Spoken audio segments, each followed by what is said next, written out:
This is C.R.P.H.A. Business Advocate.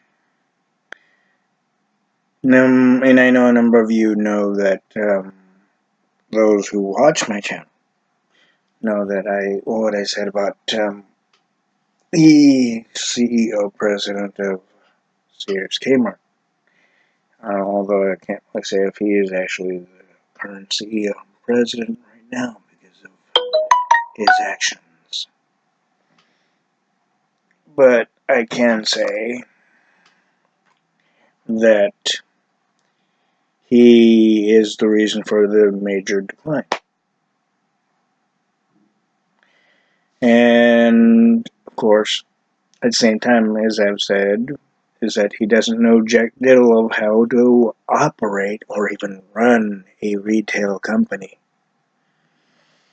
Because if he did, then there'd be growth, not a drastic decline, as there has been. But the new information is, maybe not so new actually, but the information that I've heard time and time again is that before making this video is that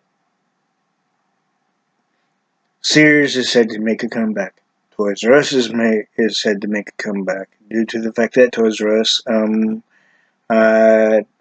did not, or be that of course wasn't able to auction off most of their stuff even after the closures of hundreds of their locations. And Home Depot was thinking of doing this very same thing that Sears is said to planning to do, in the sense of downsizing their stores. Home Depot thought the same thing many years ago. They didn't go for it. They didn't make the idea materialize. Because then they found even in the Western market possibly as well, that it would be too costly. They already have large stores. They've already got large stores. Thereby, why waste the money that they could use for and towards the large stores, especially when it comes to repair, maintenance, and upkeep, to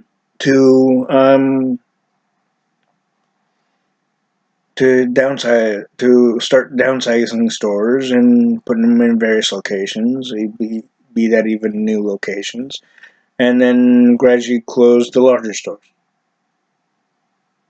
That wouldn't make any sense now, would it? With hardware stores, it's nearly impossible to figure out how to do it, because you'd have to section off a very large portion of your suppliers, items that each large store of Home Depot already sells. And of course, you'd have to section off when it comes to, say, if Home Depot has sections for lumber. And that's a pretty wide margin. An extremely wide margin, actually. So it's a good thing that Home Depot stayed with large store concept. However, Circuit City is said to come back. Was said to come back. I think it was a bit after the Home Depot thing. And Circuit City was said to make a comeback in the sense of the size of Radio Shack stores.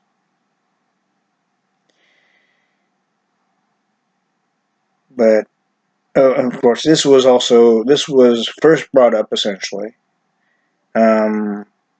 that when the Radio Shack was still doing fairly well till they started going down ever so gradually, and to the point to where now Radio Shack is now gone.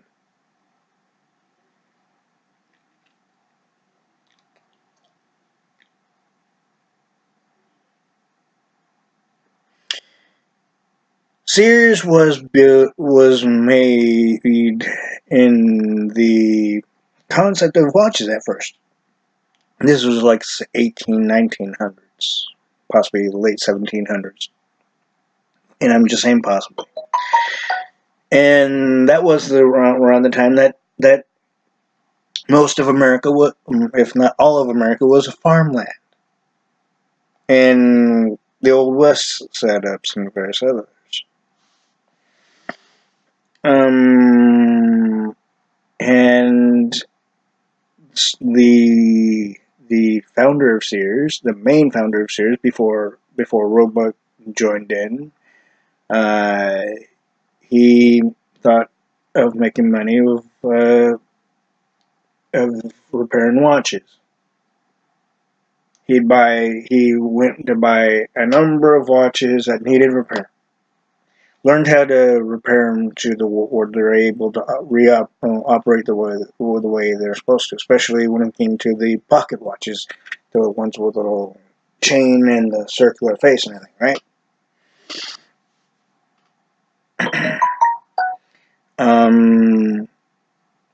That later became a success because he mostly sold these things to people in the lower income bracket, starting with farmers among others. And then he wanted to spend in something else. He didn't spend out into anything else until Roebuck joined him fully. But as a number of years went by, Roebuck pulled out, and eventually the original founder of Sears got someone else in. But then when Roebuck wanted to come back in, he bought his share of the company. So that way he would join the original founder of Sears. And this was when Sears was in the little paper magazine type of thing. That the founder of Sears would have trained over to every farmer in different parts of the United States.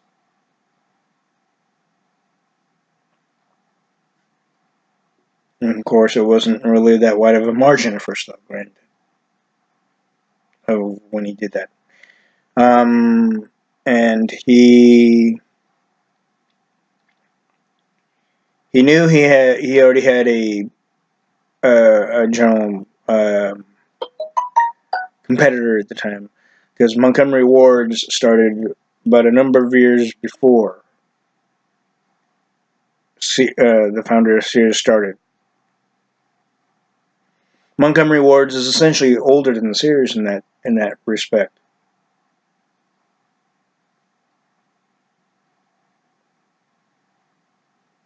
Granted, when Sears put in some stores along the way,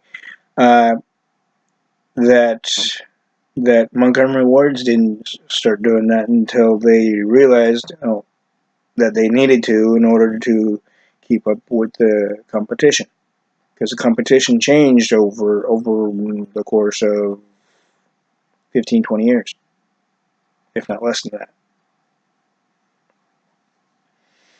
And so generally Sears was doing fairly well, and even the concept of building houses for people,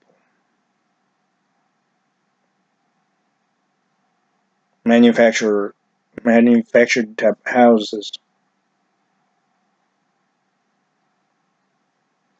And then and before the manufactured type houses, it was to various other attributes, if you will, that Sears and Roebuck put into action and into the catalog, or magazine, however you want to look at their book that they sent out to everybody, mostly farmers of the time. Then of course it kind of expanded from farmers on to various other people.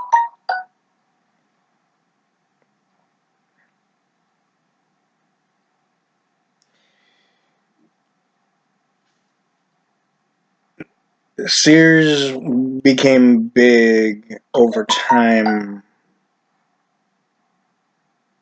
with the real simple base that that they wanted to give the general public more of a variety in one store. And that variety gradually grew over the course of 10, 15, 20 years while having stores, that is. But the one thing is, as more advancements came in, then they started doing things like refrigerators, stoves,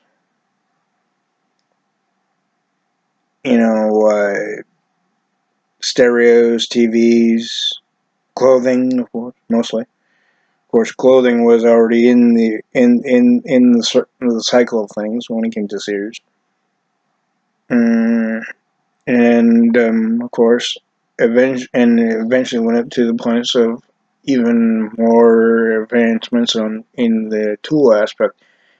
Sears later became known as the distributor and supplier, of course, the one of which would back up the tool name of Craftsman.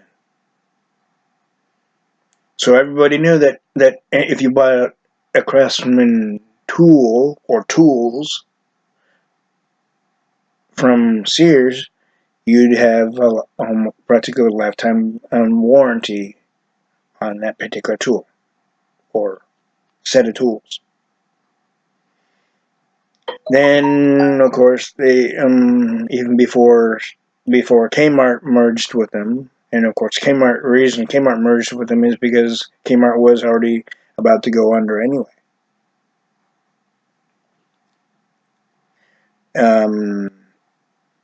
And this was around the time that Kmart was in the sense of Section 11. And a bit after Kmart sold their rights to NASCAR.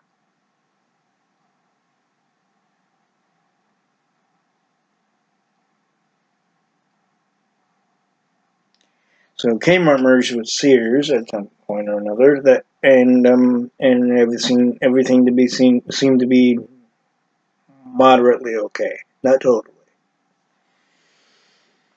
But then, in a way, we later find out that many of us, I'm sure, that Sears is in its own decline, but not as generally shall we say, as fast paced of a decline that Kmart had, much like Payless had a decline with the entrance of even a bit before the entrance of Walmart.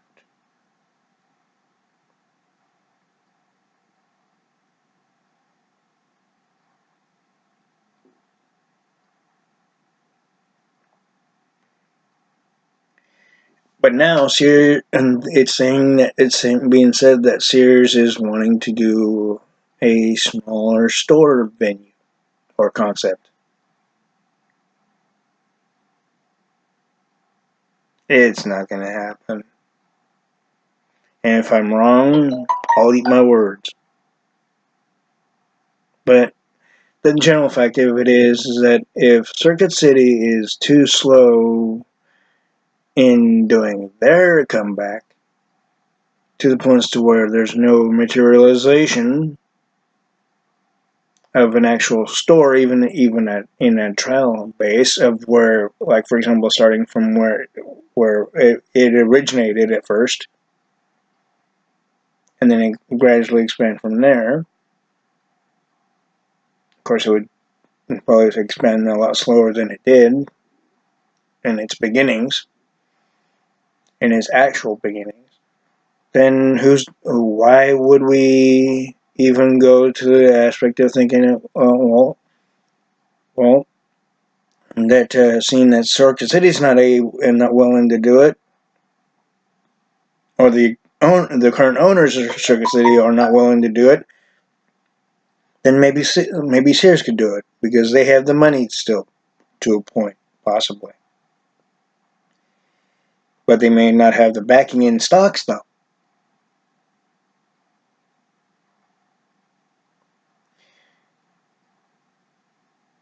It was generally probably said, but in a different aspect of concept, when it came to Home Depot having that idea. But later on, did they find that, aside from the stock aspect, they wouldn't be able to pull it through.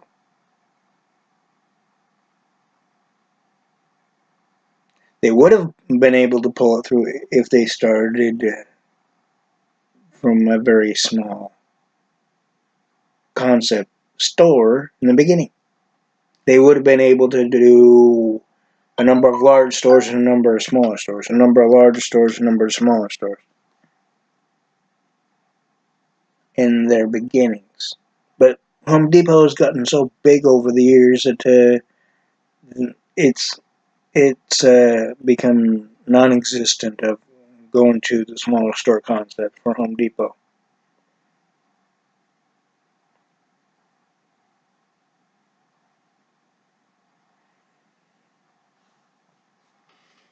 And then, of course, after a while, Lowe's popped in. But of course, this was around the time that Home Depot was in competition with Orchard Supply Hardware, in which started in 1931.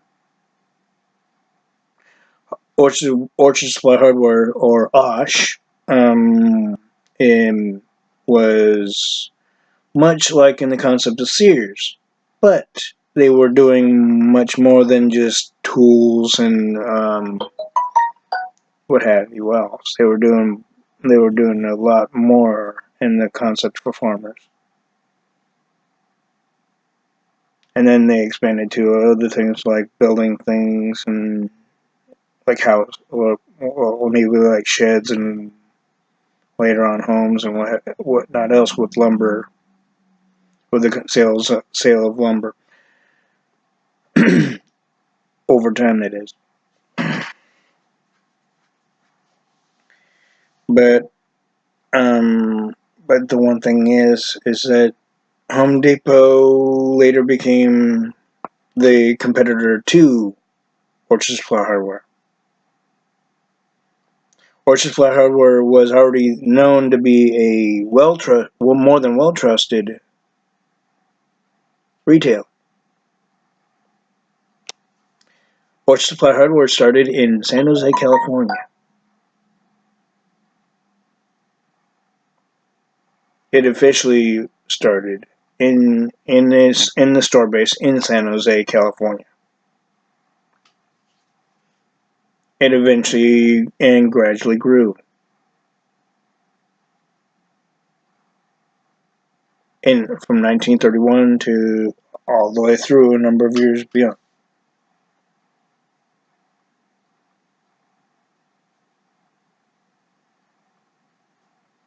Much like many other companies do, granted, yes, that's a given.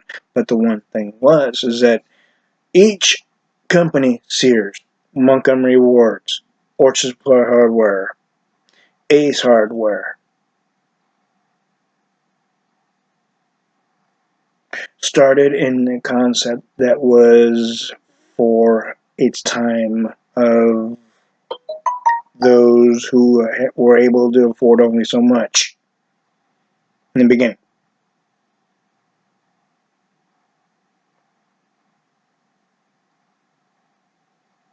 where there was no large population of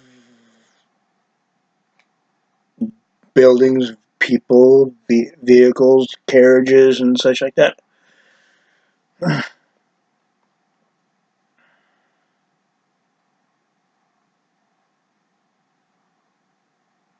Home Depot could have easily started if someone back then had the same concept and idea that the original founder of Home Depot first originated into the general idea and concept of it. The concept of it would have been easily almost identical, or if not totally identical, to Orchard's for Hardware, but under a different name.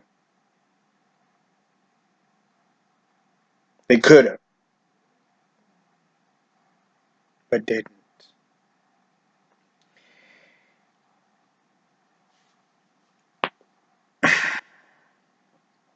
As time went on, of course, that many companies started in a different concept, much like Home Depot did, and much like many other companies have. Like Circuit City first started under the name of Ward's TV. Ward's TV was started by Sam Wurtzel.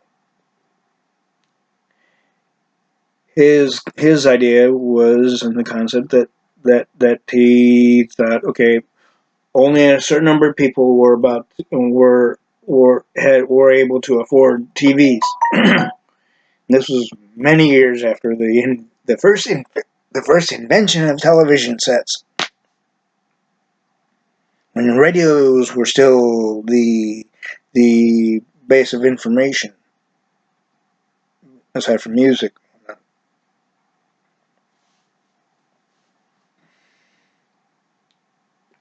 And when he found out that the one part of the East Coast that he was at, along with his then wife, Alan Wurtzel's mother, essentially, um, he thought of an idea, but this was during when he was getting a haircut after relocating into a different state from New York.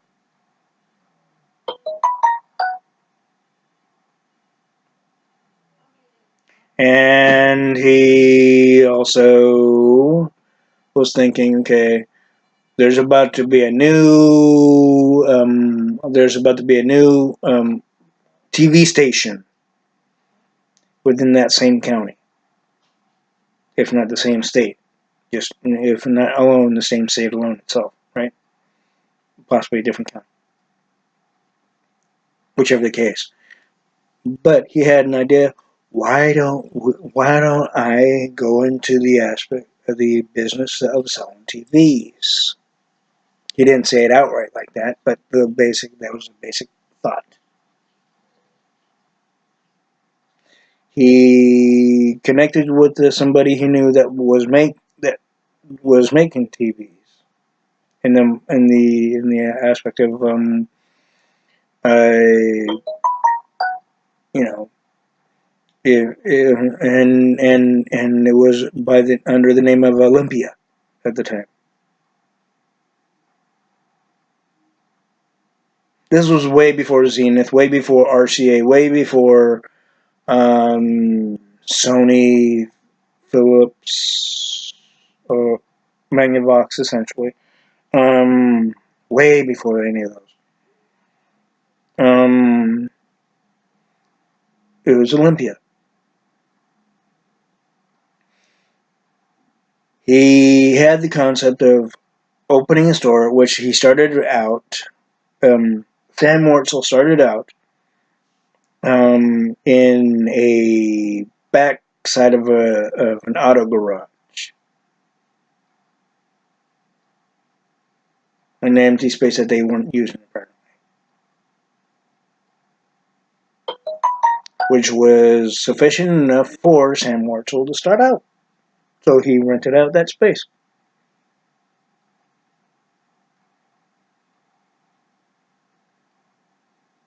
Then eventually, as business got good, he went into his own building, which was a two-floor deal. But here's the concept in the beginning, and it went on through its own store, its own building, essentially, outside the auto garage, the outside the that is outside the backside of the auto garage, um, is the rent to own concept.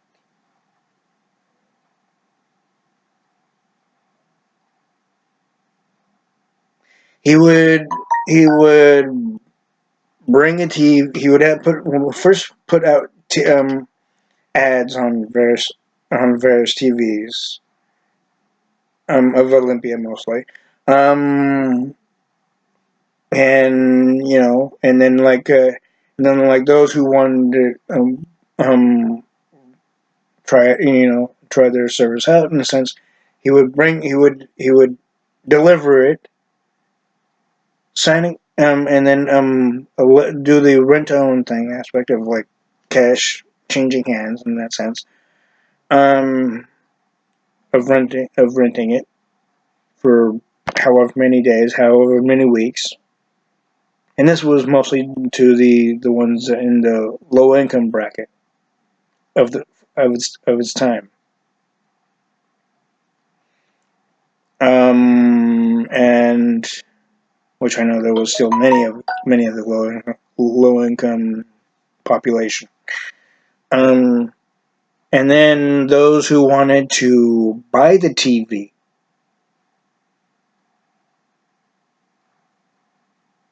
that they were renting, essentially, that they would sign a contract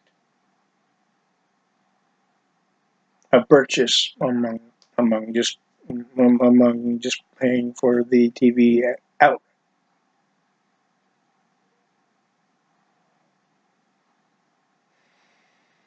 And if there was any in between the rent to own concept of things, if anything was wrong with the TV, like a picture tube, whatever, right? He would either repair it and bring it back, or have it repaired right there, if right in their home, if at all, if it could be done that way. And then and if it wasn't able to be repaired, they'd replace it with a different model, but the same, maybe the same style feature of the TV as the one that went kaput or wasn't able to turn on for various different reasons.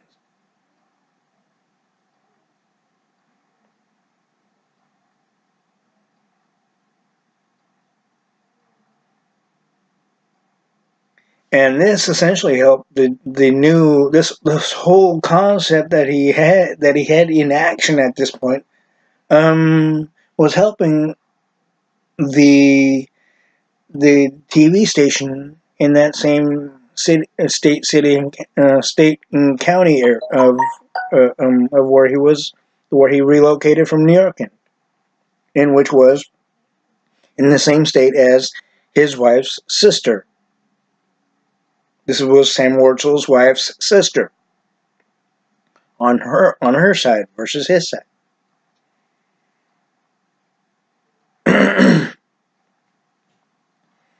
Eventually, of course, they had in between they had children, being one of them being Alan Wurtzel.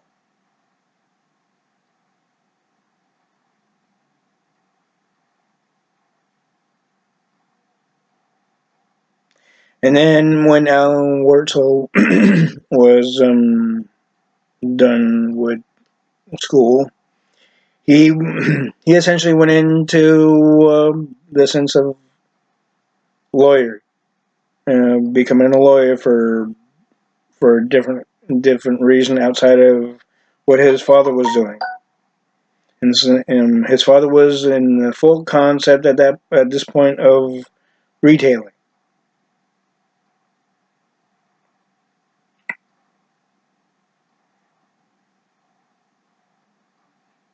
Eventually, the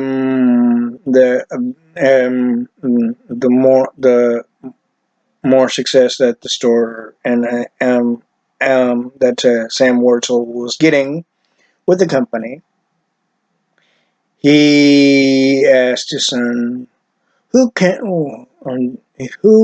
I get in the sense of when it comes to the legal practice, essentially, to where he'd be able to acquire some stores within the same retail market, or the same retail industry that Sam Wurtzel was already in at this point.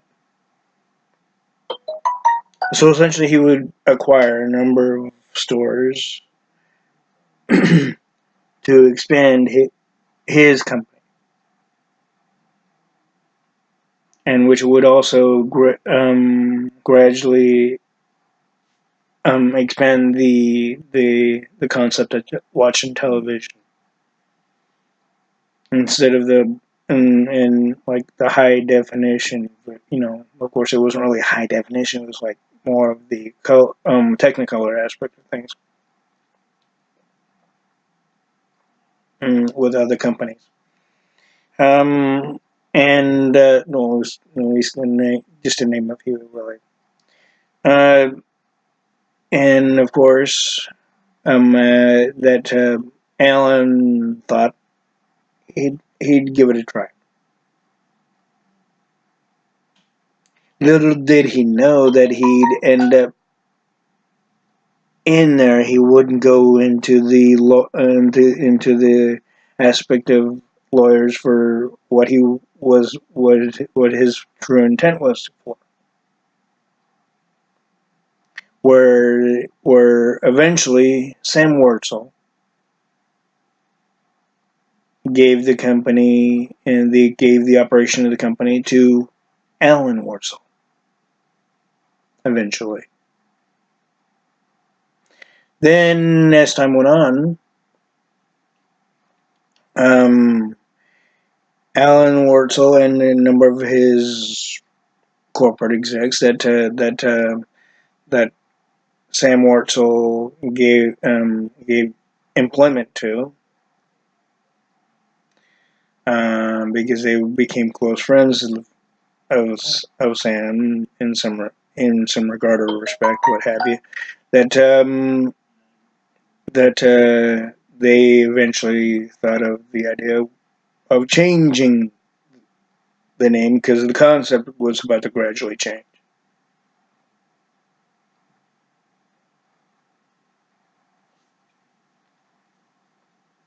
Of course, they went through a number of names. Ideas kind of flew here and there.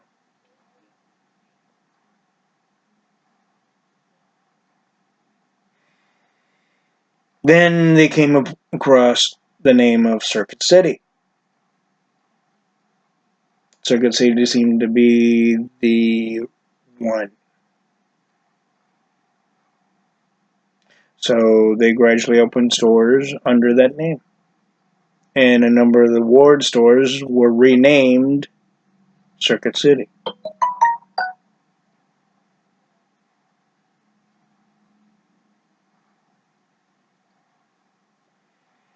Then, as years went by, the success got bigger and bigger, and the company became even more than well known, more and also trusted in such a way that Alan Wurtzel essentially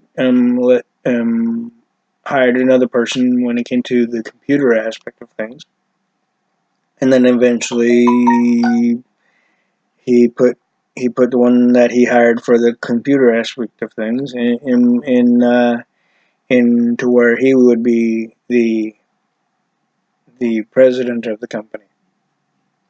And of course, Alan Wurtzel would still stay with the company for a certain just a moderate length of time after.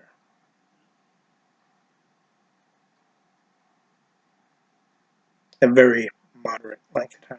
Then until he went to the point of pulling out of the company altogether. But he still was able to go into the corporate office and see how things were going if he so chose.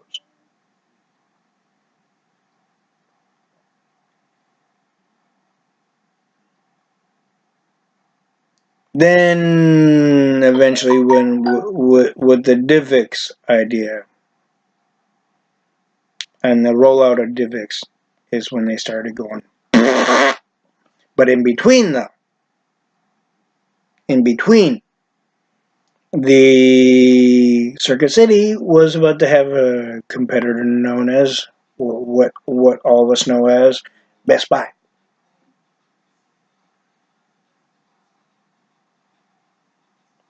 Best Buy eventually had its own ups and downs, and at one point, Best Buy was about to be into a complete downturn in the beginnings. This was around the time that Circuit City wasn't really that big, but it was gradually getting there. There was a thought that Circuit City would be able to acquire Best Buy. But that thought went right out the door.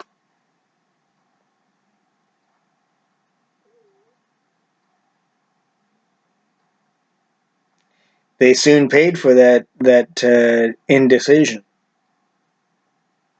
Best Buy became one of the top rated companies in the industry, and Circuit City went down to the lowest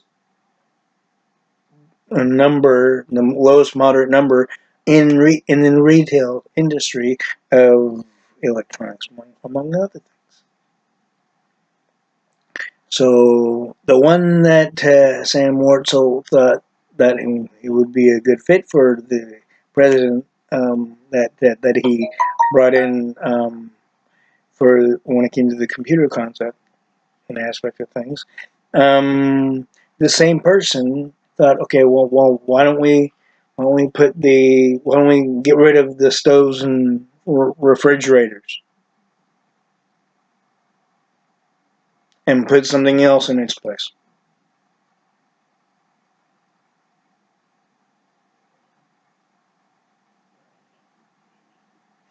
Circuit City was in really close, tight competition when it came to stoves and refrigerators, besides TVs, with Sears, Montgomery Wards, and many others.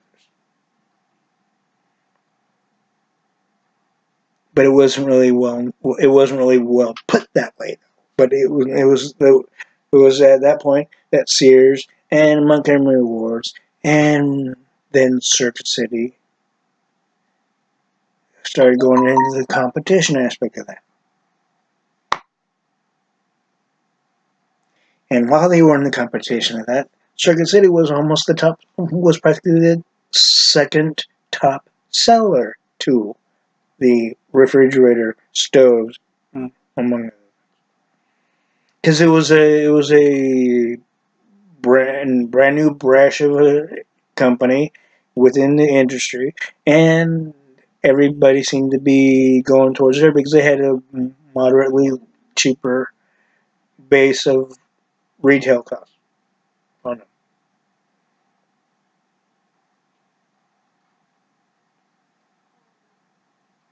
But the one thing was, Sears and Montgomery Ward kept on selling refrigerators and TVs and stoves and such like that. Circuit City made the stupid idea of pushing that part of the company out. Completely stopped selling, where they kept completely stopped selling the refrigerators, stoves.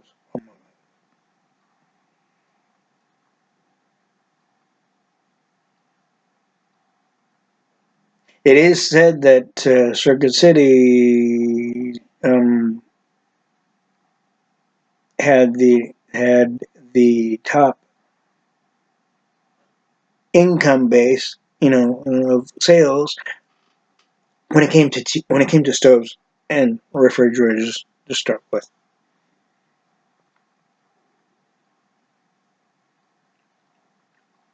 What did the then computer idiot, now then that became the Circuit City CEO president of the company after Alan Wurzel stepped down?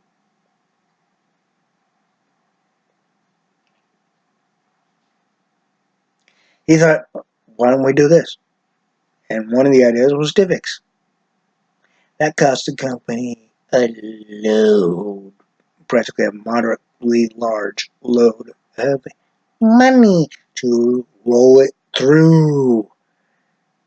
And in between this, instead of keeping up with the upkeep of the buildings and the maintenance of the buildings that they already had in operation, of this, be that of course the stores that they already had in operation, they started opening more and more and more and more stores, but in bad areas and low, bad, low cost, but bad locations. But that made it easier for Best Buy, didn't it? Best Buy went into the affordability eventually to where they were able to expand into better locations as they have. with the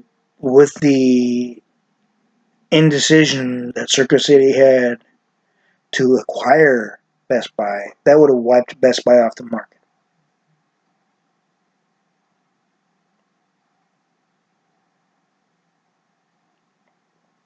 Best Buy apparently did it and was able to do a complete rebuild within itself, within the company, and it made it even stronger and better.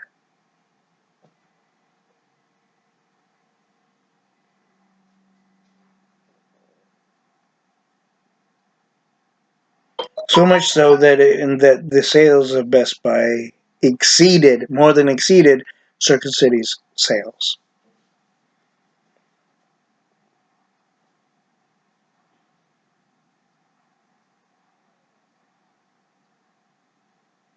Then eventually Circuit City went into a gradual decline, financially as well as economically and within the stocks. There were, and it got to the points to where, and I'm going to put this short so I can go into other topics here. But eventually went into the points to where Circuit City had to go through a commercial court in order to either see if someone would be able to buy them, or to where the commercial court would be able to give them some help or some time to where they be able to hopefully do just as kind of rebuild themselves, just as Best Buy did essentially. But again, in between all this, in between that and among the other things that they were going through, the the company of Circuit City hired people from Best Buy, people who were at one point part of Best Buy, or so it seemed.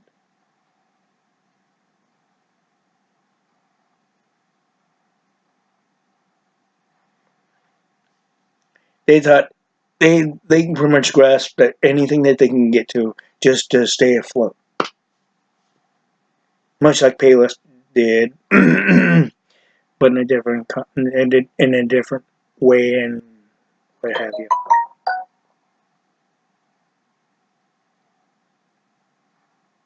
That didn't help them much now, did it? Hell, it didn't help them at all.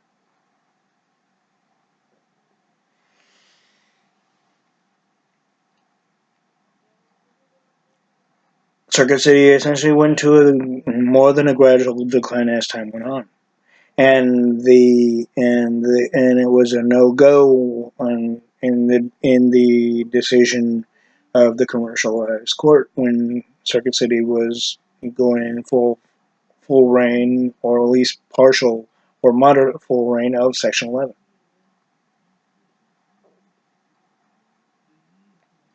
It got to the point to where that a company that currently owns Circuit City and bought a good large portion of Circuit City in general,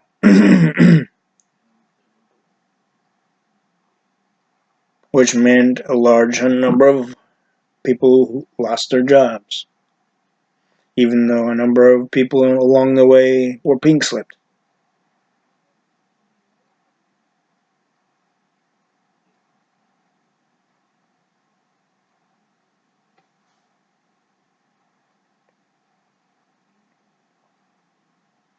Before the complete decline.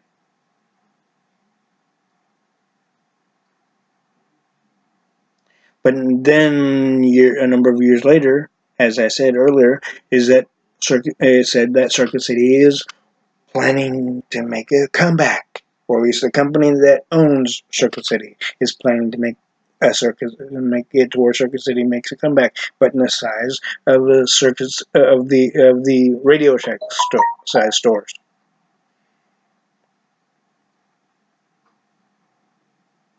And again, Radio Shack was doing pretty well still at this point. Not too well, but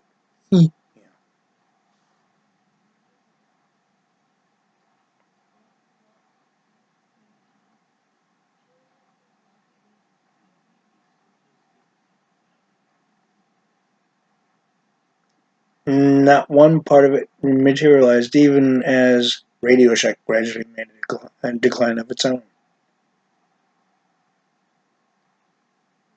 Radio Shack was so desperate to stay in business, just like many other companies are, which is understandable. It went to the point to where they started doing mobile phones at one point. This was many years before the decline. When they were about to go into the aspect of the decline, that they were about to have it sell a number of stores to Sprint. When they were about to have Sprint own a number of stores where Sprint would be able to do anything to the stores in the sense of selling their own products and among other things, right? But possibly under the Radio Shack name, if not Sprint Radio Shack, whichever the case, or just Sprint in general. That Sprint declined right off the base, right off the bat. No, there was no indecision.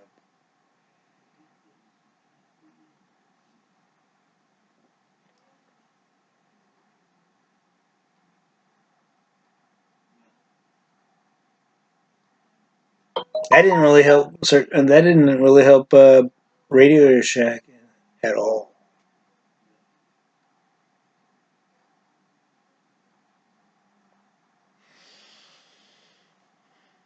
But then, of course, Radio Shack did the best they could.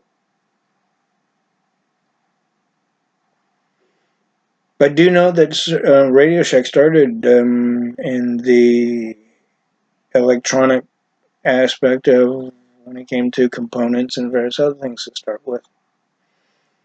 Of course, I think it was the induction of selling cellular phones and ignoring their main base of the company was the one stupid mistake that they did. They could have easily put it in various sections. One thing they didn't do though. Now is it? They could have had a staff member or staff members that had full knowledge of the main base of Radio Shack, and then a small number of staff members that would know the concept or the operations and such of the computers, TVs, stereos, VCRs, DVD players, just to name a number. And then they could have easily had another one, even a paid Sprint employee to be in that store, in each different store, or at least a Radio Shack employee that would know the full ins and outs and what have you, and the full operation of the phones, of each phone that they sold, mobile phone that they sold.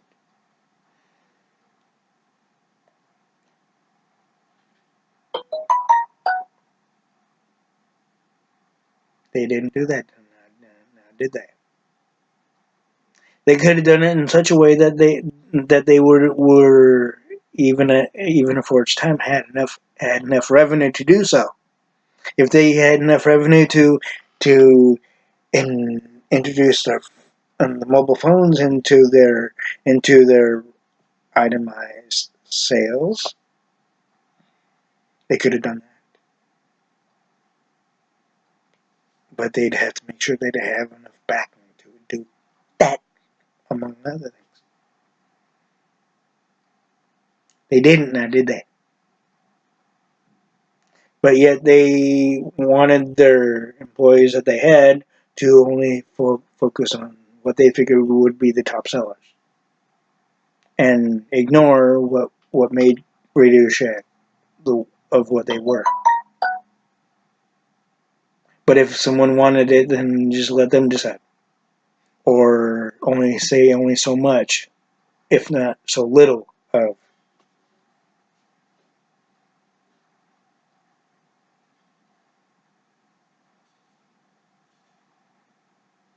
When a company does that, you could easily tell by the operation of Radio Shack that it makes you go from here to underwater, if not like this. And yet you're still trying to go up this way. Yeah.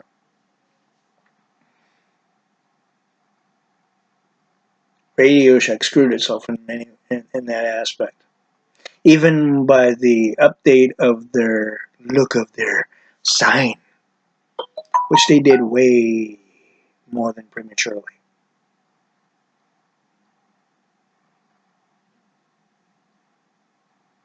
Even the redesign of their stores, they did prematurely. The redesign of the inside of their stores, they did more than prematurely.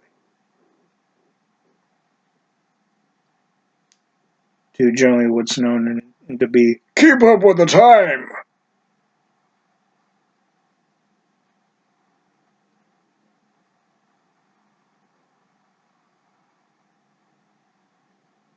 Now Radio Shack is completely off the retail map.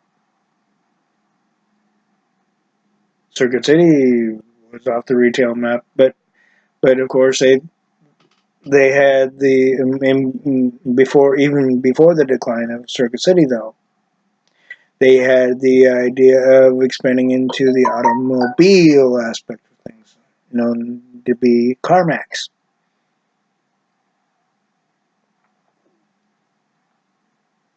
Lo and behold, as Circuit City went to a more than gradual decline, CarMax was flourishing ever so gradually.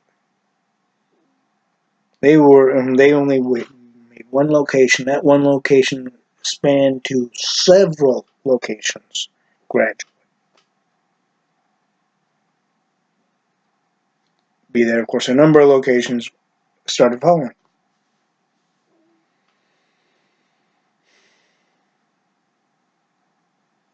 Now people are looking at the aspect of Circuit City, be that, of course, by its known to be sister store, which is an automobile retailer in the sense of new and pre-owned vehicles,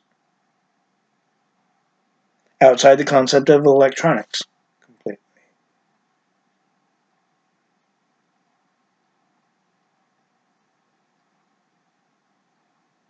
Quite a return of events there, isn't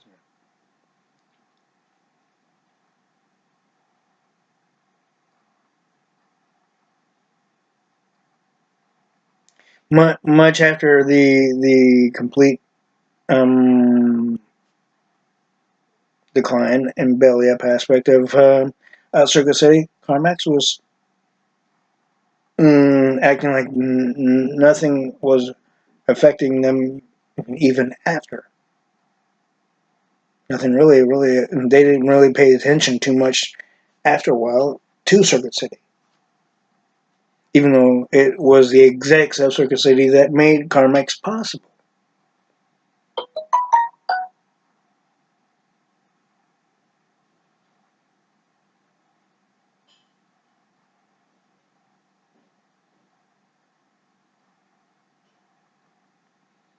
CarMax is doing, like, I suppose now, still fairly well, but but the said and possible return of Circuit City or comeback of Circuit City, um, Scotty, if you want to put in the Star Trek terminology, Scotty did not move the little handle things or whatever to turn on the transporter to make that particular thing materialize into actuality and reality.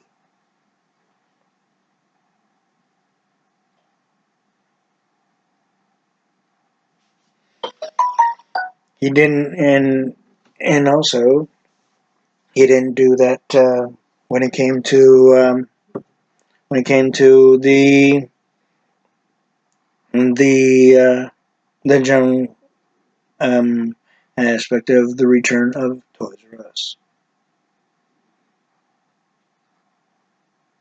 And again, to let you know again that Toys R Us was not able to auction off a large and entire amounts of their items that they had still in their stores. And of course, while the while they were closing the Toys R Us stores, the main founder of Toys R Us passed away.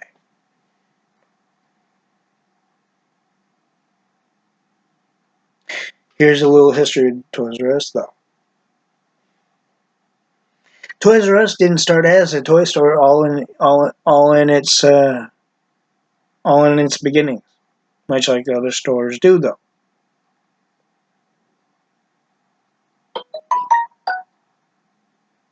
They do start out in their general beginnings as the way they are, much like Circuit City did.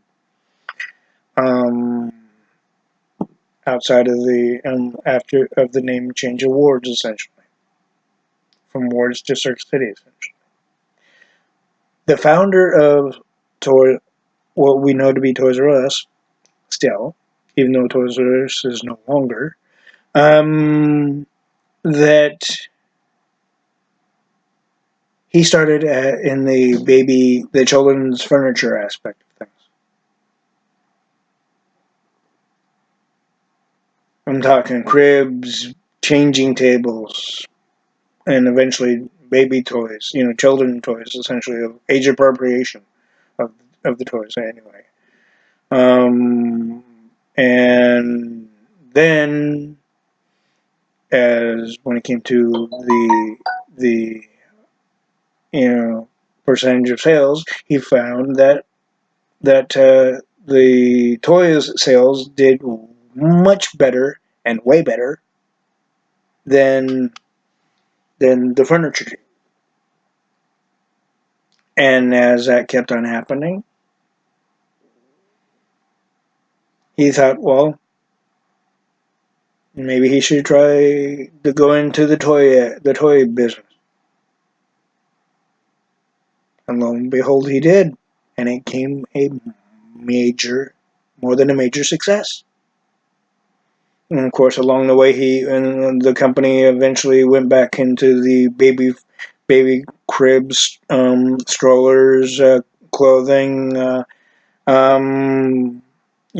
bassinets and changing tables, but not to the full fruition as much as they did with toys, bicycles, and and board games and what have you else.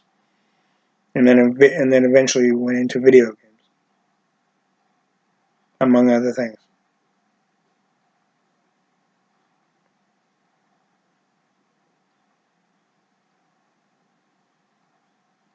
It became a large, major success.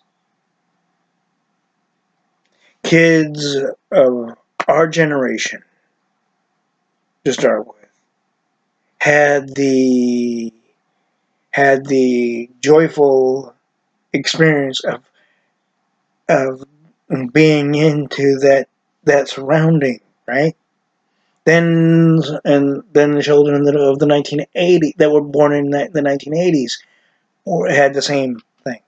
A moderate percent, and then a moderate number of the children that were born in the 1990s. Same thing. It got all the way up until they went to the points of non-existent, or the company went into the points of non-existence.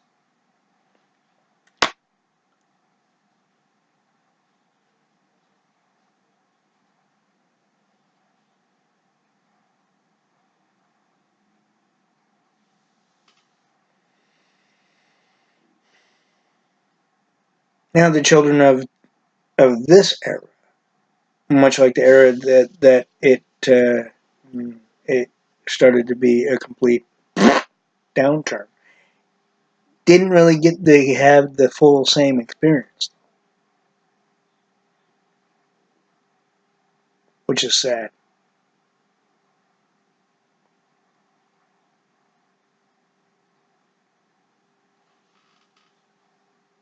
But then, of course, like I said, more than maybe two years ago, after they said they were going to make a general comeback. But in between the general closure of a number of stores, gradual, as it happened anyway, it was said that Amazon was thinking of um, appropriating their business inside old Toys R Us stores buildings. That idea didn't materialize either, now did it? And I found, as I said before in one of my videos, if not the C.R.P.H.A. business like this one is, that Amazon doesn't inform any of their employees of new and possible avenues that the company will be taking. How I found this out was I talked to a woman that was working for Amazon as I was on my outings, or at least one of my outings.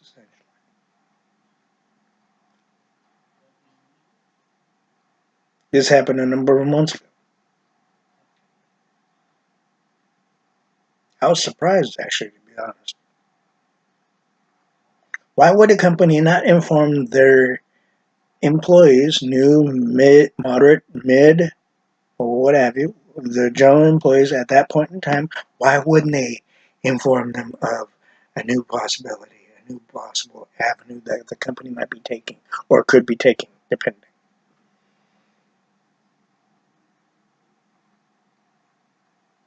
Amazon at this point already had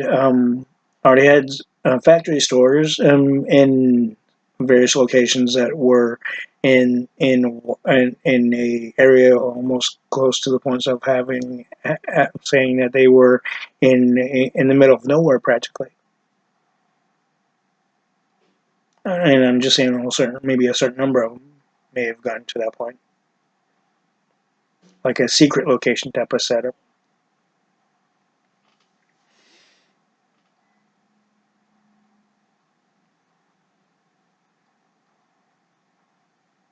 Of course, this was around the time that Amazon and Whole Foods had a partnership, a contractual partnership, in the sense of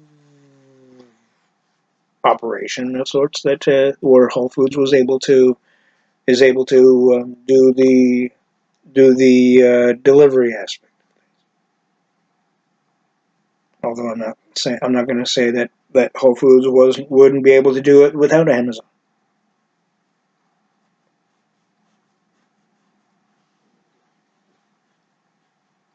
But that's the general understanding of it right now.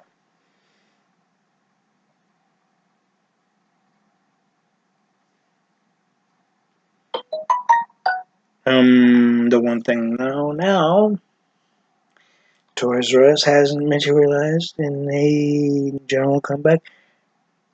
Radio Shack may not ever make a comeback. Circuit City has materialized to a comeback, and even in the size of Radio Shack stores.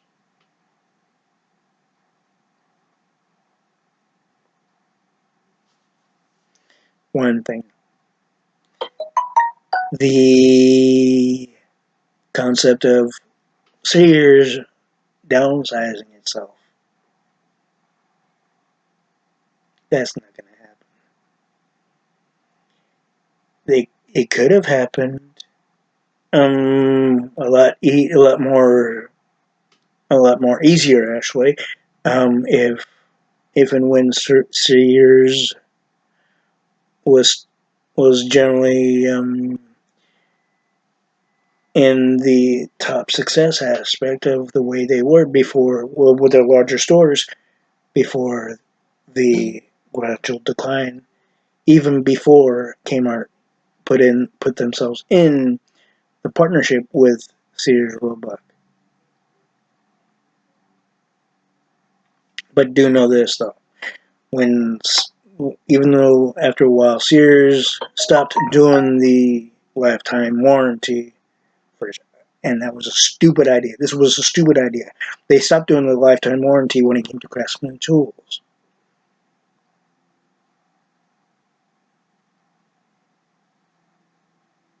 Guess who they put? Guess who gave? Guess what? Guess who they gave the opportunity and honor for that? Lo and behold, Kmart. And that.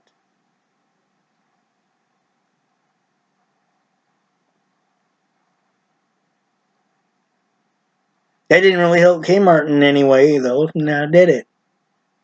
Not to the full extent. Sears Roebuck Company essentially gradually closed more stores of Kmart than they did of their own stores. Then it was like a larger percent of Kmart stores were closed or being closed, but a very small number, even minuscule, were closed of Sears. Then it got to the point where Sears was mostly closing most of the stores, even one of the main ones being in Chicago, where Sears originated itself.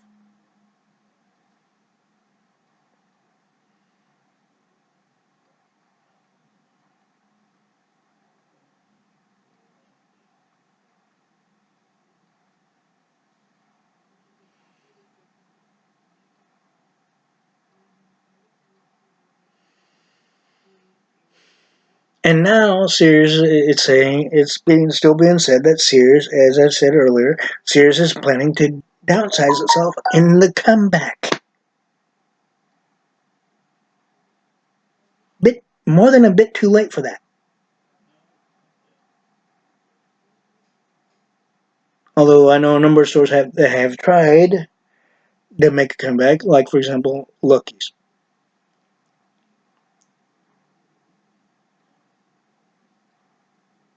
Lucky's was essentially a sister store to Alpha Beta in the 1970s, 80s. Eventually, Lucky's, the corporate office of Lucky's Alpha Beta decided to do exactly the thing that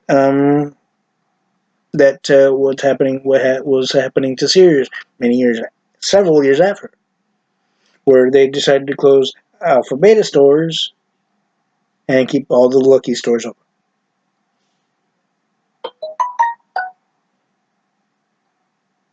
But in hindsight, Alpha Beta was doing a lot better in sales than Lucky's was even for its time, before they decided to completely erase Alpha Beta off the retail map.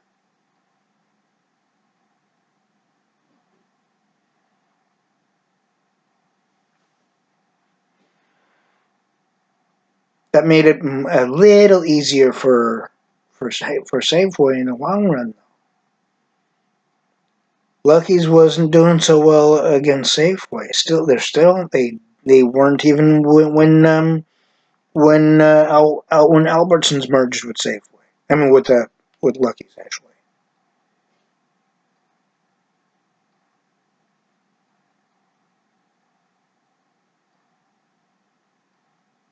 And then Albertsons eventually completely erased Lucky's off the map. So discreetly, to say the least.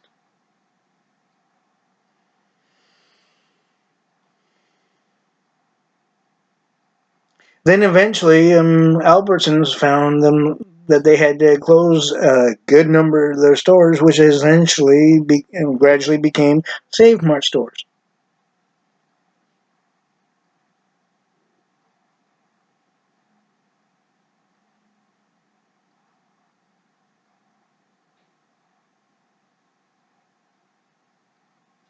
But it's said in some aspect or what have you that Save Mart is part of Albertsons Lucky.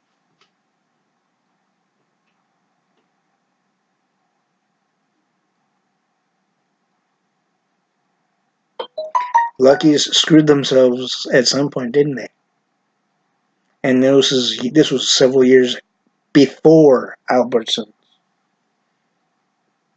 acquired merged with Lucky.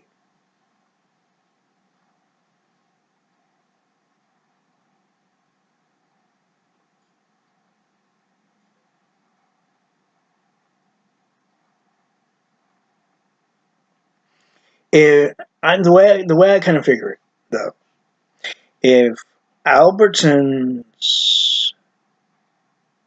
stayed by itself, as many stores do, even for the time, and say Alpha Beta and Lucky's were still sister stores as they were, and they closed a number of Lucky stores and increased the Alpha Beta stores. And then as time went on, they re-increased Lucky stores, but not quite as much as Alpha Beta stores in the beginning. And even if there was a possible talk with Albertsons merging with Lucky, which would be at that time Lucky Alpha Beta, there would be no such event happening. Because with Alpha Beta Lucky, Lucky's would have easily been the dominant figure between Albertsons and Alpha Beta and Lucky. Because Alpha Beta Lucky would easily have completely dominated Albertsons.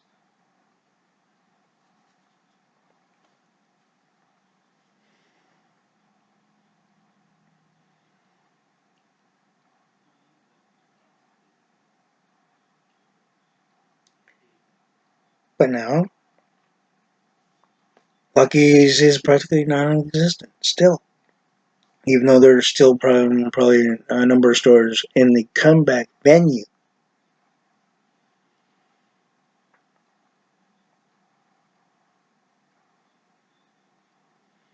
But not enough to say it's a general comeback.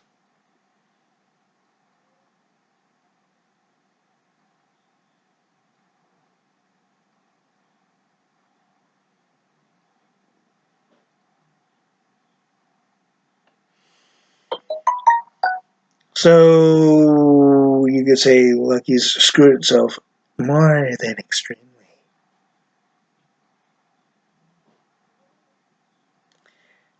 With that, the other aspect of things are Lowe's essentially acquired Orchard Supply Hardware at some point within the millennium, the beginning part of the millennium. Lowe's, much like Orchard Supply Hardware, started in the smaller concept, but not exactly like Orchard Supply Hardware did.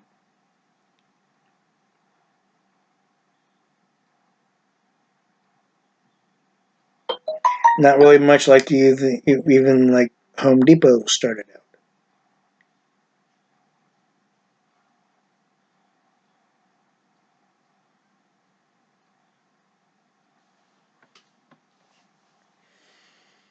But as they got bigger, they eventually bought Orchard Supply Hardware, and even then they didn't really have that many stores as even that would be outnumbering Osh. But when they did, they essentially refaced and restructured Osh, Orchard Supply Hardware, essentially.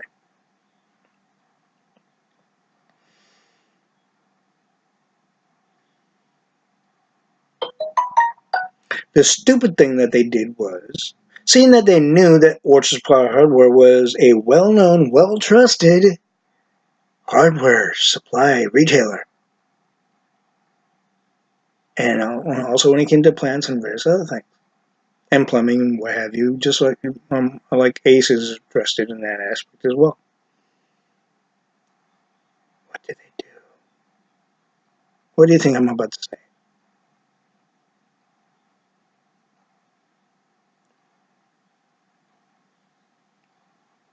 They essentially did the stupid move after acquiring the company of Orchard Supply Hardware. Lowe's closed every store, even ever so gradually. They started out by closing the main store of Orchard Supply Hardware, which started the company in its heyday, if you want to call it that. But in Orchard Supply Hardware's actual heyday, it was much smaller than the San Jose store.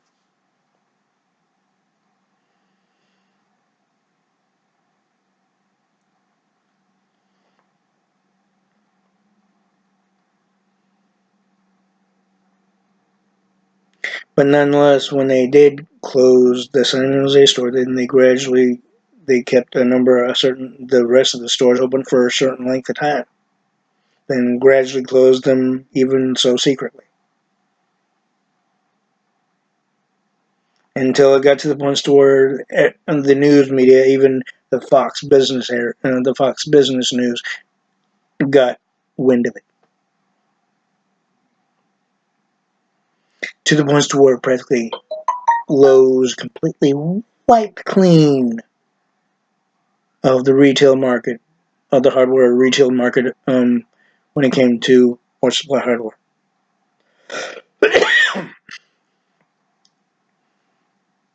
Knowing that Orchard Supply Hardware was a family well-known and trusted retailer. Way before Lowe's. I'm talking several years before Lowe's was ever in existence. They could have used that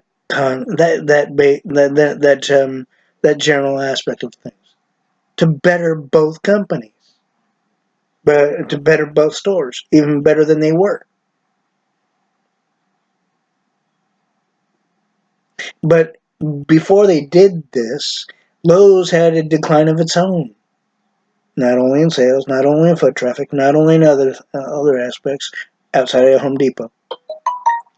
Home Depot was the the dominator of hardware retailing. It gradually became that.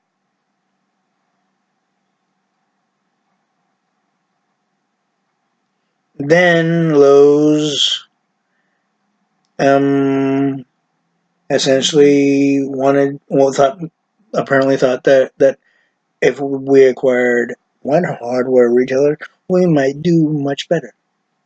They didn't. But neither did, and neither has essentially, closing the well-known hardware retailer known as Orchard Supply Hardware. That makes Lowe's decline even further. Maybe not to the points of Section 11 quite yet, but in the competition aspect it does.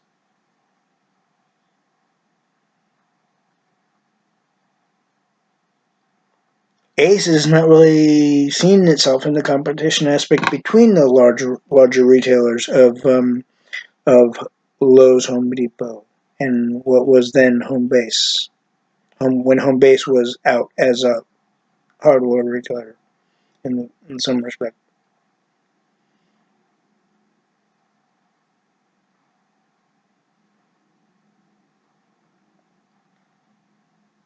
From my understanding.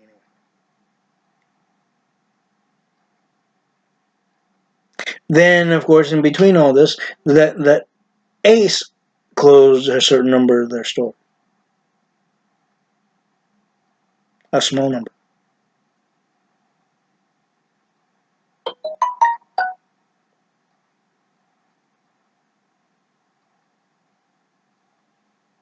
But Ace is still around, all right. Maybe not in the areas that they once were, but they're in other such states and areas that they are still.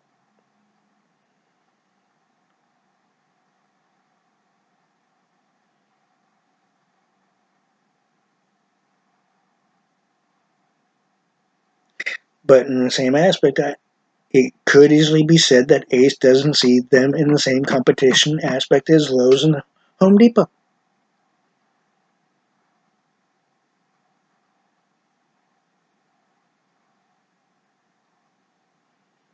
And what was then Orchard Supply Hardware along with that.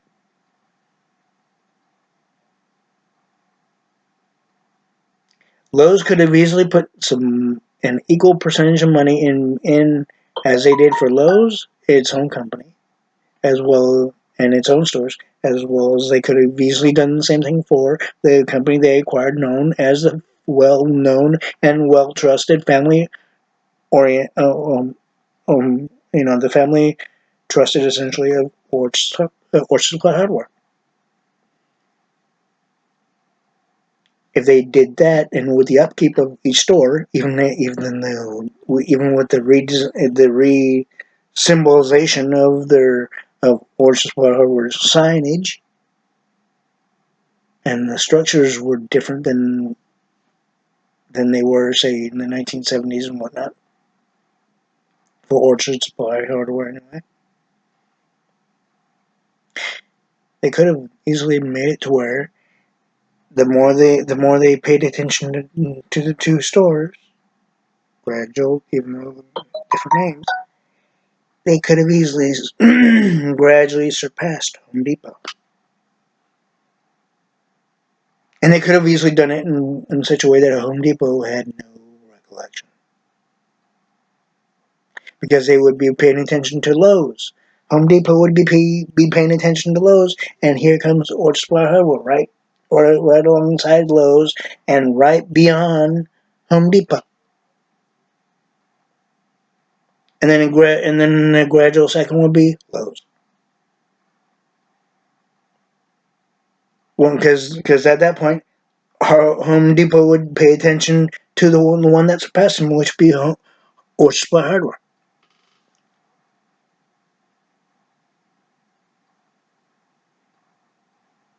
The company that's older than any of the two.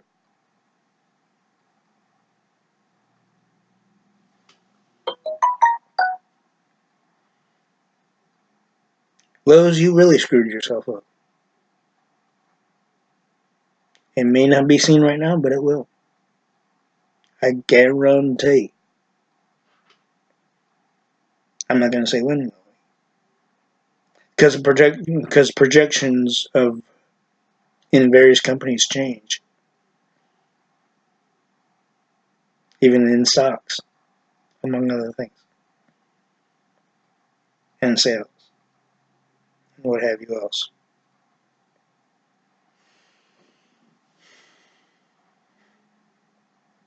So maybe even Lowe's won't be able to recognize it either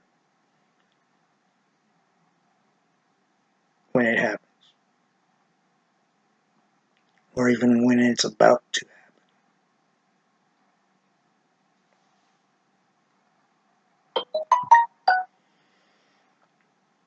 happen. Okay, we can go on the base of now. Let's see. Palace of Porsche up in Toy World. Palace of Porsche up in Toy World was its own separate company, a one store, then eventually a two store.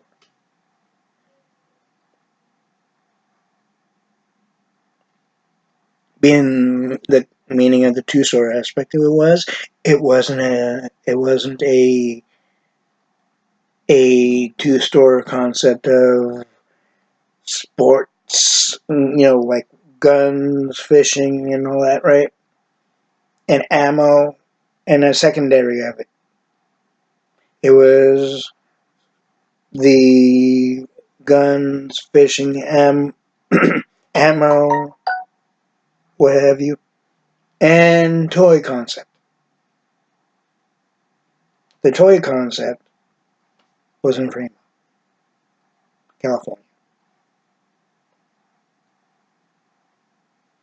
The sports concept, the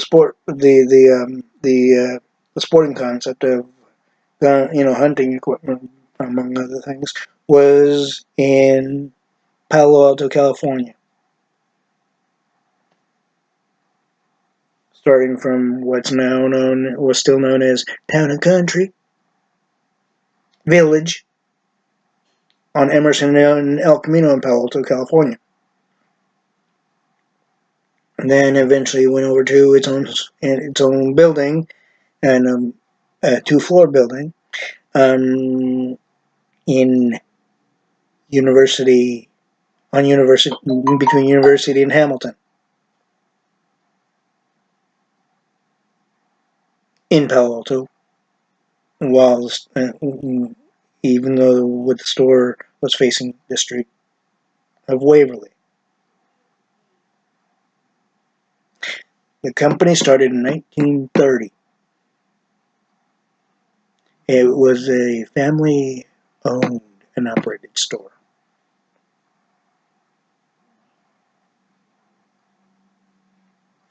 I had the honor to get to know at least a percentage of the family, as I got to know other people within the store itself.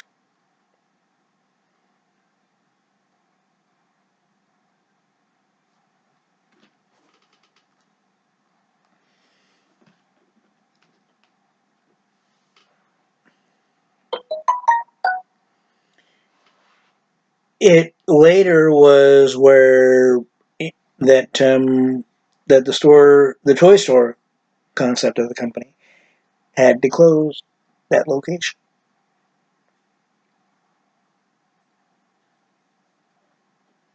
This was when the concept of the sports store was like this. From a one Kit Kat size store to I'd say the size of a Snicker bar, if not like a Twix concept, but put together.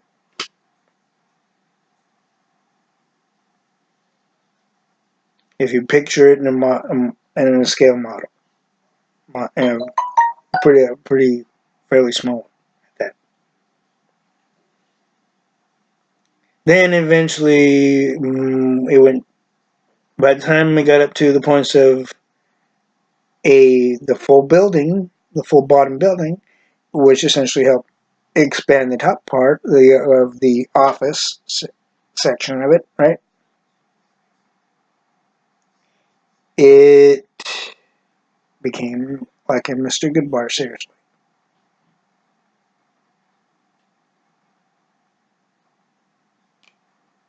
Going this way and that way.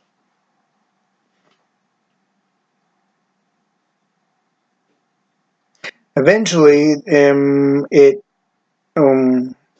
expanded to that point, but I'll get to that later. But right when it got to this point, from my understanding, is when they started bringing out the toys from the Fremont location to the Palo Alto location, and they put an additional name of Toy World under the name of Palo Alto Sports Shop.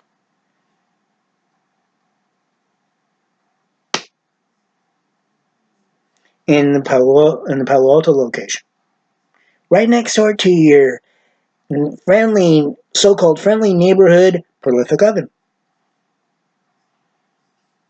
which is a bakery and coffee shop all in one.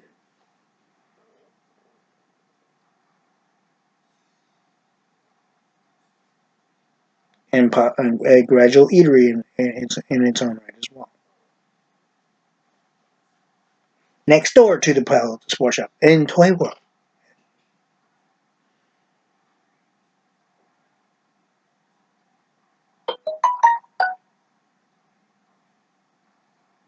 The Palo Alto Sports Shop and Toy World. Then Palo Alto Sports Shop was right alongside a Victorian style house structure that was used in the commercialized aspect of whatever. It was two to three different businesses,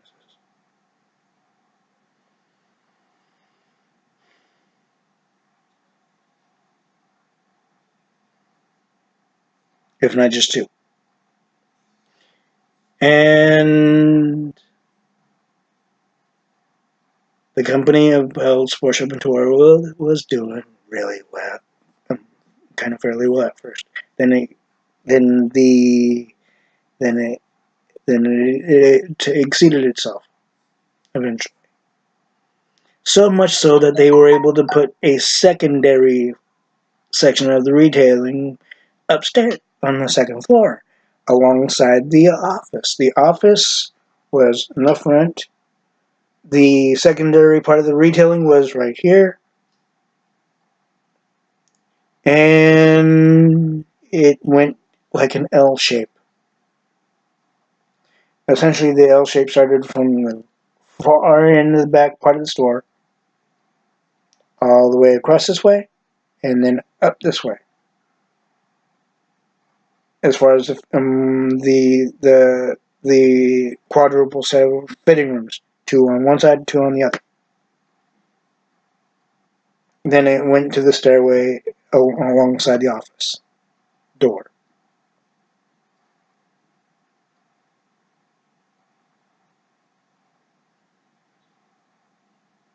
As the store was overlooking the street of Waverly Avenue. And on one side outside, on diagonal, was a church. And the church is still there from my understanding. And then Union Bank which was then California Bank of sorts, which essentially became that essentially then before Union, and diagonally behind that was Woolworths.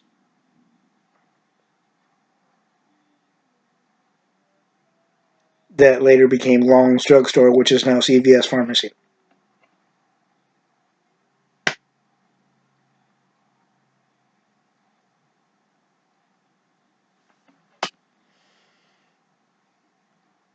It did have a bit of trouble when it came to the online concept of retail. They were able to pull through that with a well-known friend of mine, which I still consider a brother, even though we haven't communicated in a number of years now.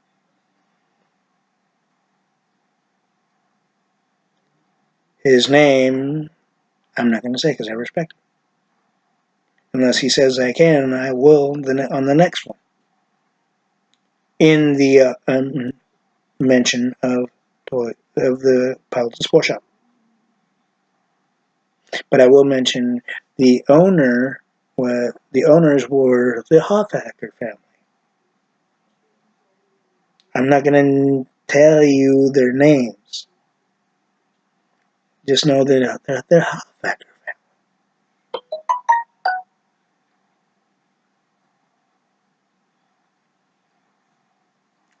They, the one thing though too, the more I thought about this before I go on, the one thing I thought, and I'm not gonna blame Ed or his father before him. However it became where Ed, the Hoffacker family, I'm not gonna blame the Hoffacker family essentially of why this happened, but whoever hired this one person, I still respect him as a human being, granted, okay? And him because he's also Heavenly Father's child. This one person I'm referring to. And his name is Eric Higger.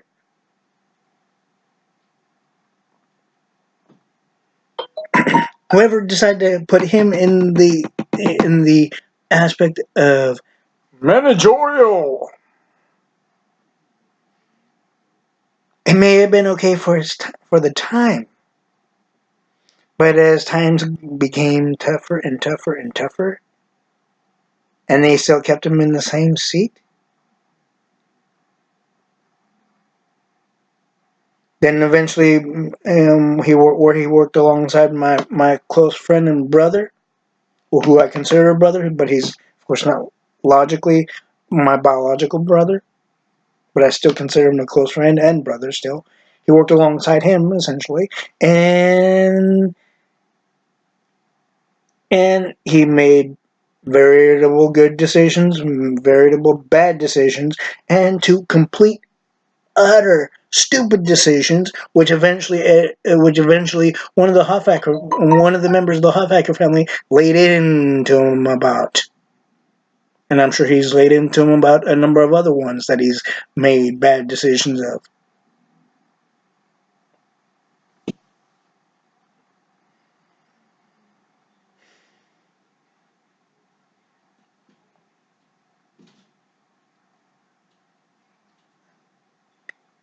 To my thinking is that if I had to lay into a person that I put in the managerial aspect more than twice, that person that would not be in the managerial aspect. He would be downstairs along with the other employees.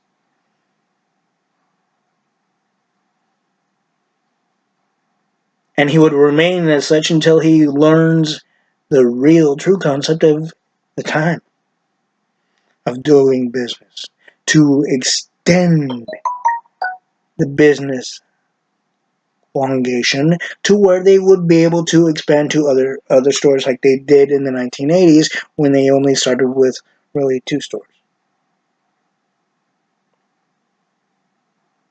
And of course, when they had the 2-store concept, when This was way before Eric Hager went into the concept of the managerial seat.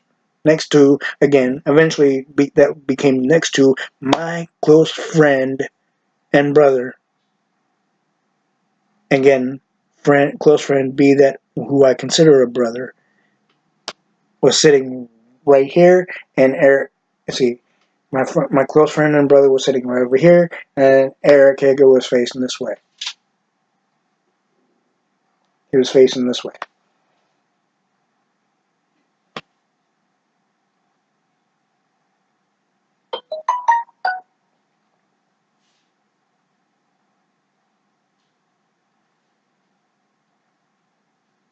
It was his stupid decisions, Eric's stupid decisions and ideas that made things go from this way to, at one point, an unforeseen and unnoticeable downturn.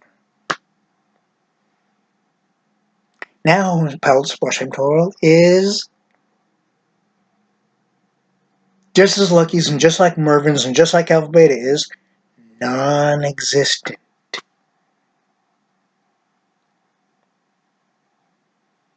I'm not going to blame the Hofhacker family, but the one thing is that, again, if I have to lay into a person twice when it comes to running a business, that person would have been downstairs with the other employees and stayed there until he became a lot more knowledgeable when it came to sales and various other things, when it came to the business within that part of the era, which was the 1990s and millennium.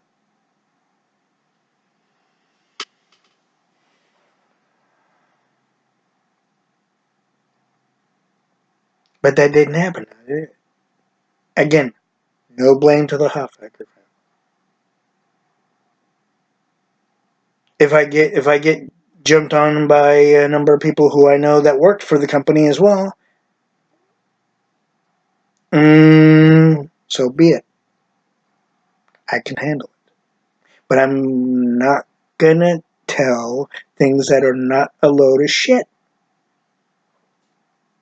I'm gonna tell it how it is and how it was, and my true feelings about it, because I know business.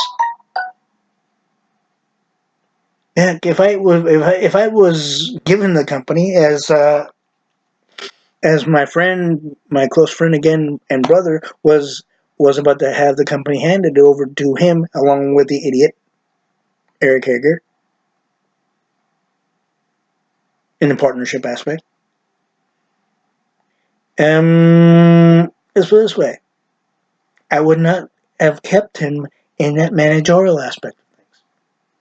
I would have boosted up my close friend and brother into his position and put someone else in that position of where my close friend and brother was, while my close friend and brother would be in the managerial aspect of things.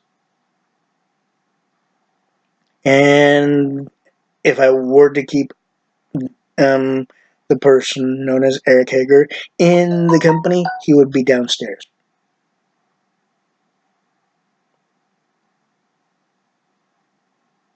He wouldn't be in the swim department, which eventually became on the second level in the back end of the store. He wouldn't be there. He'd be downstairs. He wouldn't be in the receiving room either. Because the way his organization concept completely choked. And even when I didn't work for the store, and I was working for Long's, my third store at the time of Long's, I noticed this even when I came back to the Bay Area. Same concept. His organizational skills completely choked when it came to his organizational skills in receiving. It completely disrupted the toy buyers and their organizational things, and the shoe buyer shoe and sandal bar, among others. So I had to take care of it. I appropriated things when it came to the back room. But of course, eventually it went back to the same mixed up concept.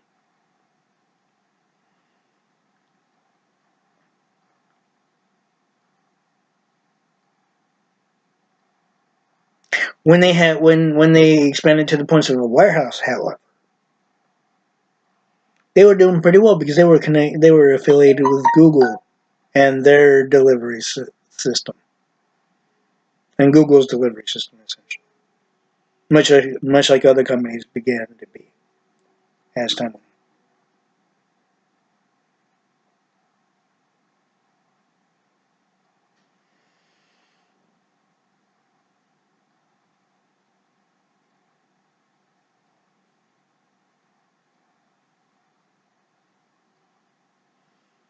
See, that's one thing I'm not gonna blame because they didn't foresee any. The Hoffacker family didn't foresee anything that would have made it to where they had to completely close up. They didn't really have to, but you know they weren't doing so well to where they would be able to logically afford, especially with the high tax plan going into fruition at one point or another, as it did in the state of California. And so,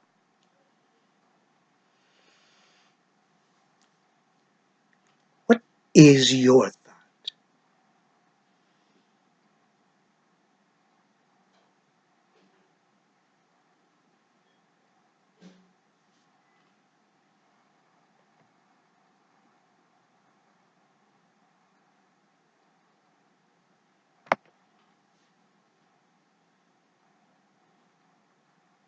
Would you be able to tell, or do you think you would be having to watch every move and step you make in a business sense? Which not very many companies are even doing even today. They're just going happy-go-lucky.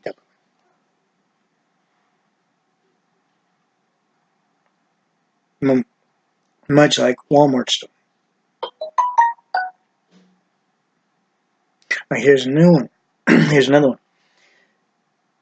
Amazon is said, and I know I probably mentioned this before, but Amazon is said to go into the online food grocery market essentially.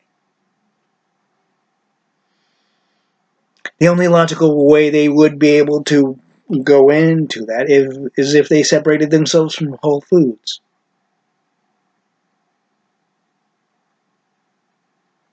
Because Whole Foods and Amazon are still pretty much contractually connected.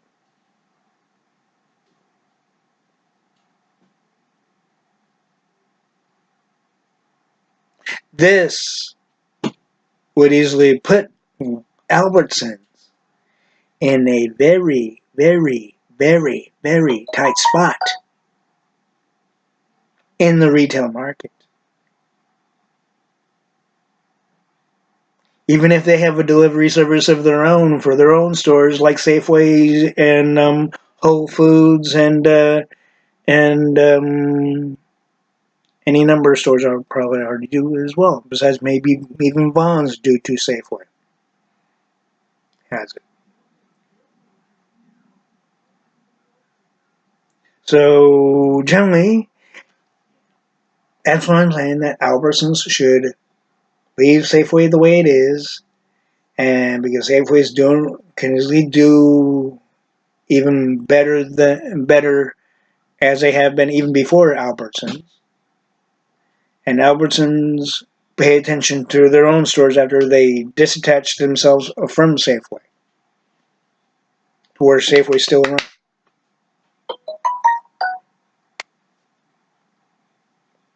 Because they're going to have one hell of a competition with Amazon's online grocery market. But but the one thing is though, nobody's really even possibly even Amazon is not really on the confidence aspect of if it's really going to work, or though if it's going to elongate beyond the beginning aspect of things. That's known. It could be known as hesitation in one variable. But the one thing is that you need to hesitate in order to until you know a percentage, or even a good moderate percentage of how far it would go in the beginning, and what you could do to make it even expand further, right? But they will not divulge that while in the the and while in the the grocery market, essentially, be that, of course, in this case, the online grocery market part of the industry. They've completely dominated, Amazon completely has dominated the delivery service, online delivery service.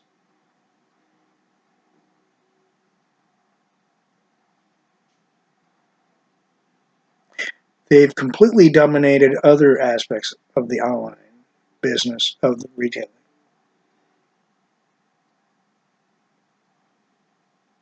But the one thing is,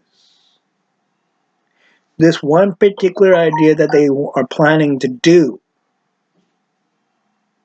that hasn't really happened quite yet,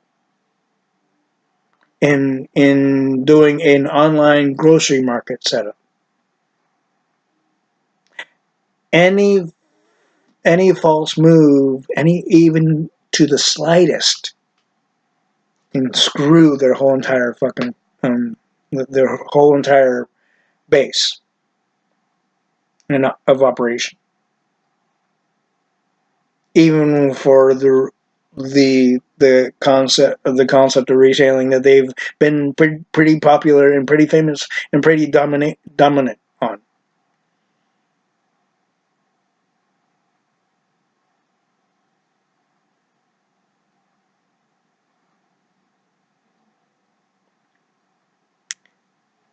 And come to think of it, though, they could easily just pull away from that idea and try to figure out something in behind closed doors, as it were, something that they know they would be able to be a top success on, along with the top successes they've already been more than a success with.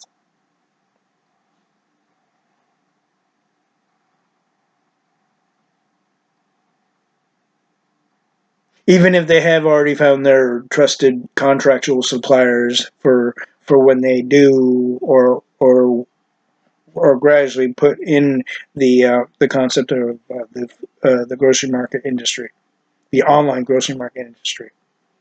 Even if they have, but they would need to be doing it in such a way that they would not want to, because I know Amazon, once they go into something, they want to go into a big. They want to completely out outweigh every other industry, every other retailer in the same industry, online and otherwise.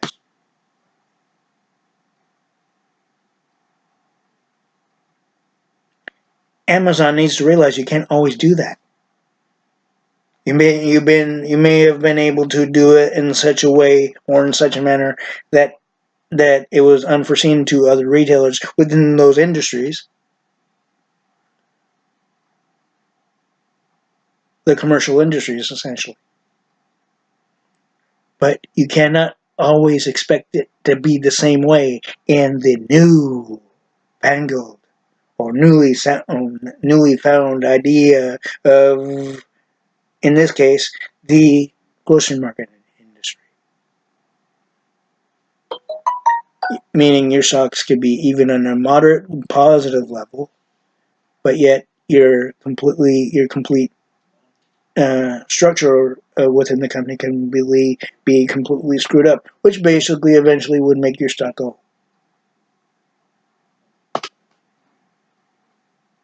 and you'd have to figure out something fast in order to go right. That is your stock would have. You'd have to figure out something fast in order for your stock to do this in the next quarterly aspect.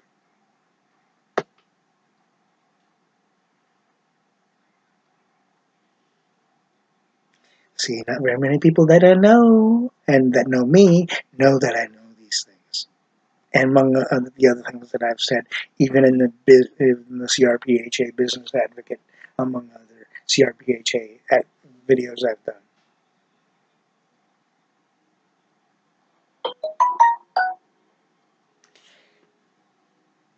And if Amazon takes heed of what I'm saying, they may even agree.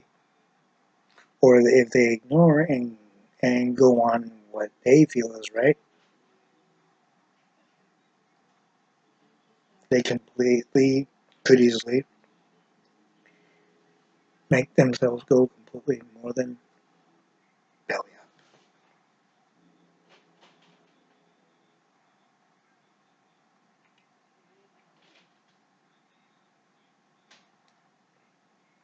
So it's always good to get opinions, if you want to call it that, and Amazon.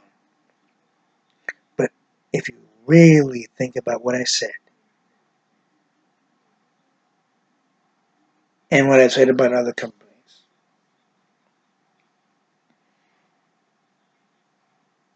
even in this video, you'll see that I'm right.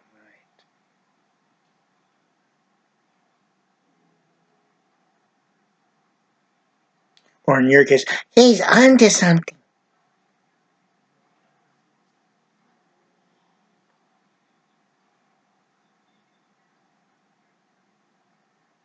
Because yet you don't know me fully.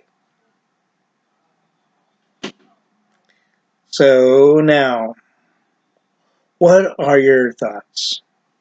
Let me know on the bottom. And if you want to join C.R.P.H.A. in the Humanitarian Advocate, the Business Advocate, the Health Watch Advocate, the Disability Advocate, or the Citizen Advocate, let us know.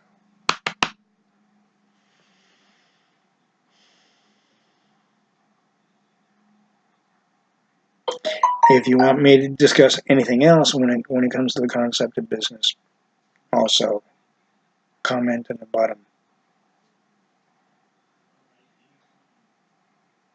But I will not do any aspects of it when it comes to the pornographic industries, because that's a sinful industry. That industry is almost like a fad. It's practically like a fad, a sinful fad, granted, but a fad in general.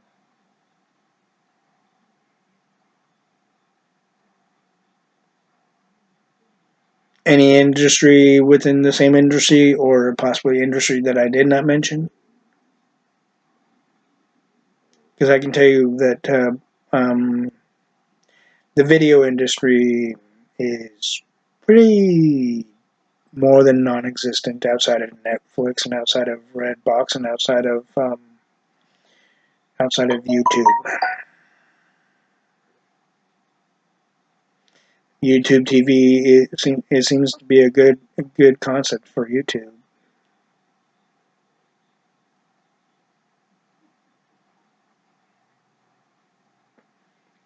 And so far, YouTube's going about things the right way for YouTube TV. Let's hope they can keep up the good work there.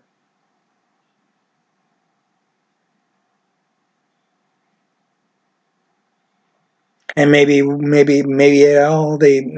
if YouTube wants to expand into any other aspect of industry, that they will listen to what I've said in each one of my videos when it comes to any concept, really, or anything for that matter, especially in the C.R.P.H.A. Business Advocate thing here, that they may be able to get some ideas and maybe and know that not only the fact that I know what I'm talking about, but also the fact that they will be able to see and be able to better acclimate things than most have been able to, or have been even into the appropriation of, oh, okay, this is what's going to happen now. I didn't foresee this happening, and then suddenly gone, or suddenly they're able to rectify everything, and then everything's okay for a certain length of time, and then things start bundling up again. It happens. It even happens to those that were once small businesses that became to moderate-sized businesses such as Popeye's Chicken.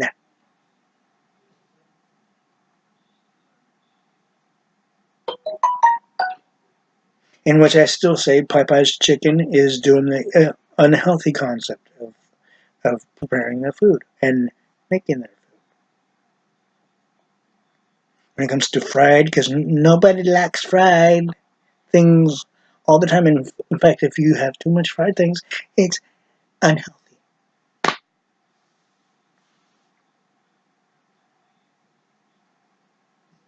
But of course, that's a health aspect of things. That I may do a health advocate video on that, but who's to say when? But this one is directly on the business aspect of things. I'm going to give you a questionnaire though. Do you think at any point within this year, in say 2027 or 2028, from here to from 2019 to 2028 at the most or at the least, do you think that Circuit City would make a comeback, or that Toys R Us would make an actual comeback, or that Lucky's would make a stronger comeback than they did before, or that Amazon would be able to succeed as much as they have succeeded in other industry aspects, that they'd be able to succeed and be more than dominant in the online grocery market, food, food market essentially. And do you think that Circuit City would make a comeback, and Radio Shack might make a comeback?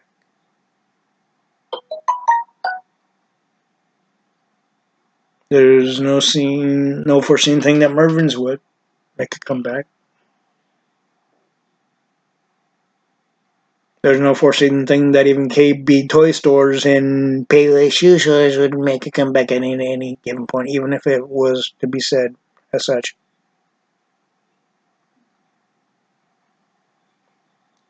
Or do you think it's a wait and see thing for any number of those?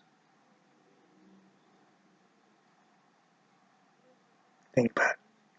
And think about of all the things that I've said that may even connect with those companies that I mentioned.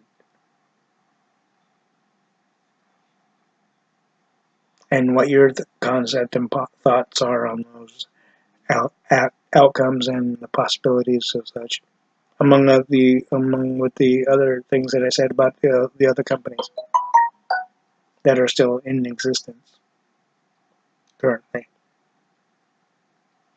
This is C.R.P.H.A. Business Advocate. Have a good day.